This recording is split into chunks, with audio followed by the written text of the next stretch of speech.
Praise the Lord. அடுத்தவர்களை குற்றம் சொல்வது, அதாவது பிளேமிங் அதர்ஸ்.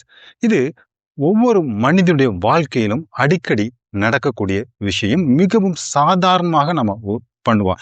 ஏதாவது ஒரு தேவை இல்லாத விஷயம் நம்ம வாழ்க்கையில் நடக்குது, அதான் நம்ம விருப்பப்பட்ட விஷயம் நம்ம வாழ்க்கையில் நடந்தது, அல்லது ஒரு தோல்வி அடைந்து நம்ம என்ன சொல்லணும் பார்த்தீங்கன்னா, அடுத்தவங்களை பிளேம் பண்ண ஆரம்பிச்சிருவோம், அடுத்தவங்களை குறை சொல்ல ஆரம்பிச்சிருவோம். நம்ம அந்த சுச்சுவேஷனை குறை சொல்ல ஆரம்பிப்போம். நான் இப்போ நடந்து போறேன், பாதையில ஒரு கல் இருக்கு, நான் பார்க்காம அந்த கல்லுல என் காலை இடிச்சிட்டேன். நான் என்ன சொல்லுவேன்? ஐயோ, இந்த கல்லு என் காலில் இடிச்சிட்டு. நான் பார்க்காம போன தப்பை நான் ஒத்துக்கொள்ள மாட்டேன், ஆனா கல்லை நான் குறை சொல்வேன். இதே போலதான் நான் ஒரு எக்ஸாம்பிள் நல்லா படிக்காம எழுதுறேன், ஃபெயில் ஆயிட்டேன். நான் ஃபெயிலை ஒத்துக்கொள்வேனா? No no no. நான் என்ன சொல்லுவேன்? எங்க டீச்சர் ஒழுங்கா சொல்லி கொடுக்கல, ஒழுங்கா எவாலுவேஷன் பண்ணல, இன்டர்வியூ நான் போறேன், அட்டன் பண்றேன், ஒழுங்கா பண்ணியிருக்க மாட்டேன், ஒழுங்கா ப்ரிப்பரேஷன் இல்லாம போயிருப்பேன், ஃபெயில் ஆயிட்டேன். நான் என்ன சொல்லுவேன்? அவங்க இன்டர்வியூ போர்டில் இருந்தவங்களுக்கு ஒண்ணுமே தெரியலங்க. எவ்வளவு ஈஸியா சொல்லலாம் பாத்தீங்கன்னா.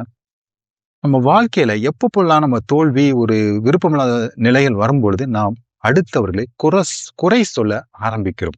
ஆனா வேதத்துல பாருங்க, இங்க ஒரு மனுஷன் இருக்கிறான். இவரை பார்த்தீங்கன்னா ஆவிக்குரிய நிலையில மிகவும் உயர்ந்த ஸ்தானத்தில் இருந்த மனிதன். உலக பிரகாரமா விஷயத்துல பாருங்க, அந்தஸ்துல, அந்த சொசைட்டில மிக அந்தஸ்து உடையவன், வசதி வாய்ப்பு, அவ்வளவு வசதி வாய்ப்பு, ஃபேமிலி அவ்வளவு கொடுத்து வைத்த ஒரு அழகான ஃபேமிலி. யார் தெரியுமா இது? யோபு. கடவுள் அவனுக்கு இந்த உலகத்துல எல்லாவற்றையும் கொடுத்து அவனை ஆசீர்வதித்தார். ஆனா இந்த மனிதன் எல்லாவற்றையும் இழந்த பொழுது இவன் யாரையுமே குறை சொல்லல. தன் மனைவியோ, குழந்தைகளையோ, அல்லது எதிராளியோ, கல்தேரையோ, வேலைக்காரனை யாரையுமே குறை சொல்ல, கடவுளை குறையே சொல்லல.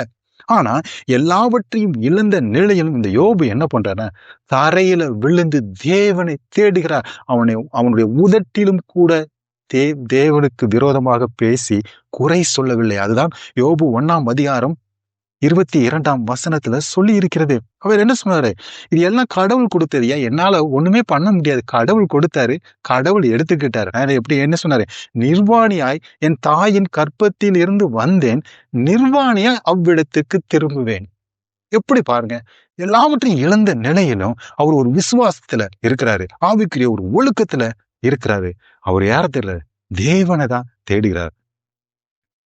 அதான் பிலிப்பியருக்கு பவுல் சொல்லுவாரு, நீங்கள் ஒன்றுக்கும் கவலைப்படாமல் எல்லாவற்றையும் சோஸ்தத்தோடு கூடிய வேண்டுதலோடு கூடிய விண்ணப்பங்களோடு தேவனுக்கு தெரியப்படுத்தீங்கள், அப்பொழுது எல்லா புத்திக்கும் மேலான தேவ சமாதானம் உங்கள் இருதயங்களை காத்துக்கொள்வதுன்னு. நம்ம இப்படி ஒரு சூழ்நிலை வருதுன்னா நம்ம யாரை தேடணும்? தேவனை தேடினா போதுங்க. அவருடைய விண்ணப்பம் செய்துட்டா நம்மளுக்கு எவ்வளவு ஒரு தெய்வீக சமாதானம் கிடைக்கும். யோபுங்க அதுதான் ஏறப்பட்ட தேவனை தேடுகிறார். 1 தீமோத்தேயு 6:7 பவுல் என்ன சொல்லியிருப்பாரு? இந்த உலகத்தில் நாம் ஒன்றும் கொண்டு வந்தது இல்லை, இதிலிருந்து ஒன்றும் கொண்டு போவது இல்லை என்பது நிச்சயம். ஏன்னா இதை நம்மளுக்கு கொடுத்திருக்க அந்தஸ்து, குடும்பம், வேலை, படிப்பு எல்லாம் யாரு கொடுத்தது? தேவன் கொடுத்தது. அவர் அனுமதி இல்லாம எதுவுமே நம்முடைய வாழ்க்கையில நடக்காதுங்க. நம்மளுக்கு கொடுத்திருக்கிற ஆசீர்வாதம் எல்லாம் தேவன் கொடுத்தது. நம்மால் ஒன்றுமே செய்ய முடியாது. நாம குறை சொல்ல ஆரம்பித்து விட்டோம் என்றால், நாம் பாவம் செய்ய ஆரம்பித்து விட்டோம் என்பதை நீங்கள் மறந்து விடக்கூடாது. ஏன்னா இந்த குறை சொல்வதற்கு ஆதி யாரு பார்த்தீங்கன்னா, ஆதாம் தான். தேவன் ஆதாம்கிட்ட கேட்பாரு, இந்த பழத்தை தின்னியா? ஐயா, நான் ஒண்ணும் தப்பு பண்ணல, இந்த எனக்கு ஒண்ணு கொடுத்தீங்களே ஏவாள்னு ஒருத்தி, அவதாயா சாப்பிட சொன்ன, எனக்கு ஒண்ணுமே தெரியாது, நான் சாப்பிட்டேன். தேவனா ஏவாள்கிட்ட போற, ஏவாள் என்ன சொல்ற? ஐயோ, எனக்கு ஒண்ணுமே தெரியாதியா, இந்த சர்ப்பம் என்னைய வஞ்சித்துட்டியா, ஏமாத்திட்டியா. மீதி வயதுல பாத்தீங்கன்னா ரொம்ப நல்லவா. பாத்தீங்கன்னா ஒவ்வொருவரா பிளேம் பண்ணிட்டு போறாங்க. இந்த பாவம் இன்னும் நம்மில் தொடர்ந்து கொண்டிருக்குது. இதை நாம் மறந்து விடக்கூடாது. நாம குறை சொல்ல ஆரம்பிக்கும் பொழுது நம்மளை அறியாமலே நாம் பாவம் செய்ய ஆரம்பித்து விடுகிறோம். ஏன்னா நம்ம தேவனுடைய பிள்ளைகள். அவருக்கு தெரியும் நாம் தன் பிள்ளைக்கு என்ன பண்ண வேண்டும், என்னத்தை எடுக்க வேண்டும், என்ன சூழ்நிலையை, என்ன சோதனையை அனுமதிக்க வேண்டும் என்று. அந்த சூழ்நிலையில் நாம் ஒன்றை மறந்துவிடக் கூடாது, நாம் குறை சொல்லவே கூடாது. குறை சொல்ல ஆரம்பித்து விட்டோம் என்றால் நாம் பாவம் செய்ய ஆரம்பித்து விட்டோம். இதை நாம் சற்று சிந்தித்து பார்க்க வேண்டும். சிலர் ரொம்ப சமாதானமாக வாழ்ந்து கொண்டிருக்கலாம். நன்று. அப்படி வாழ்ந்து கொண்டிருக்கிறவர் தேவனுக்காக சோஸ்திரம் செலுத்துங்கள், நன்றியை செலுத்துங்கள், தேவனுக்கு மகிமையை செலுத்துங்க. சிலர் இந்த மாதிரி ஒரு கஷ்டமான சூழ்நிலை கடந்து கொண்டு இருக்கலாம். ஏதோ ஒரு நெருக்கடியில இருக்கிறான். உங்க படிப்போ, வேலையோ, குடும்பமோ, பொருளாதாரமோ, அப்படி நிலையில் இருக்கிறவங்க நம்ம என்ன பண்ண, கடவுள் நம்மளுக்கு வார்த்தையை கொடுத்திருக்கிறார், வேதத்தை கொடுத்திருக்கிறார், நம்மளுக்கு வழிகாட்டியா இருக்கிறார். அவரை பற்றி கொள்வோம்.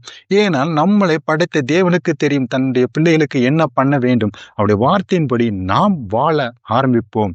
3வது கேட்டகரி, சிலர் இந்த கஷ்டமான சூழ்நிலையும் கடந்திருக்கலாம். அவர்கள் என்ன பண்ணனா, இந்த கஷ்டமான சூழ்நிலை தேவன் அவங்களுக்கு ஒரு படிப்பினையை கொடுத்திருப்பார், ஒரு கைடன்ஸை கொடுத்திருப்பார். இத இன்னும் நம்ம வாழ்க்கையில அபியாசப்படுத்த வேண்டும். இதே போல சூழ்நிலை கடந்து கொண்டிருப்பவருக்கு நம்முடைய ஆலோசனையை கொடுக்க வேண்டும். அவர்களுக்கு நம்முடைய ஆலோசனை கொடுக்கும் பொழுது அந்த சூழ்நிலையிலிருந்து அவர்கள் எளிதாக கடந்து வர நாம் அவர்களுக்கு உதவியாக இருப்போம்.